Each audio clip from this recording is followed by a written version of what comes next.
Good night. আমি রাতে পাহাড়ের উপরে শুয়ে ভিডিওটা বানাচ্ছি। এই ভিডিওটা বাংলা কেন, সারা পৃথিবীর মানুষ যেন এটা পরিষ্কারভাবে দেখে, এবং ভিডিওটা কেউ স্পিক করে উপরে ঠেলে দেবেন না। আমি কি বলতে চাচ্ছি মানুষের জন্য, বাংলার জন্য। কিন্তু আজকে যে বাংলার যে পরিস্থিতি, আজকে 8,500 স্কুল বন্ধ হয়ে গেছে। যে বাচ্চা ছেলেরা শিক্ষা নিবে সেই শিক্ষার জায়গা শেষ। কর্মস্থান বাংলায় হয় না, কারখানা হয় না। যারা যোগ্য ব্যক্তি তাদের চাকরি শেষ, তাদের চাকরিকে কেড়ে নিয়েছে। 20 লাখ 15 লাখ টাকা ঘুষ দিয়ে চাকরির বাজারকে শেষ করে দিয়েছে।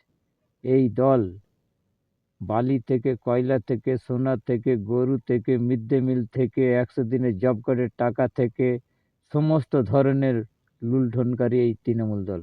এই তৃণমূল দলকে বাংলা থেকে হাঁটাতেই হবে, আর বাংলাকে বাঁচাতেই হবে।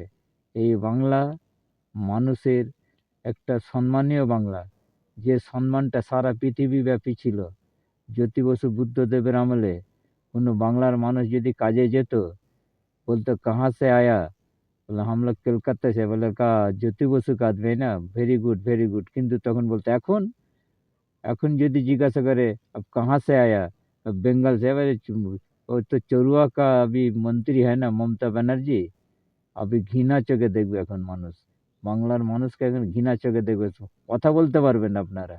যে পজিশন তৈরি হয়েছে, বাংলার মানুষ বলে পরিচয় দিতে পারবে না। এরা যা করেছে কাণ্ড, এই কাণ্ডকে মুছতে গেলে 4 সমীকরণ যে একটা প্ল্যাটফর্মে আসতেছে, মোহাম্মদ সেলিম, মানে হুমায়ুন কবির, নওশাদ সিদ্দিকী, আসাদুদ্দিন ওয়াইসি, একে আপনারা সমস্ত বাংলার মানুষ এরা দৃঢ়ভাবে সাপোর্ট করবেন। আগামী যেন বাংলা লালে লাল হয়ে যায়, মানুষের মুখে যেন হাসি ফোটে। আজকে আজকে যে মানে যে ডাক্তারকে যে মানে ধর্ষণ করে মেরে হল, তারা এখনো পর্যন্ত বিচার হয়নি। আনিস খানকে মারলো, বকটুইতে পুড়িয়ে মেরে দিল, এদের এখনো বিচার হলো নি। এরা মানুষকে মেরে ক্ষমতায় থাকতে চায়, এদেরকে বাংলা থেকে অনিবার্য দূর করতে হবে।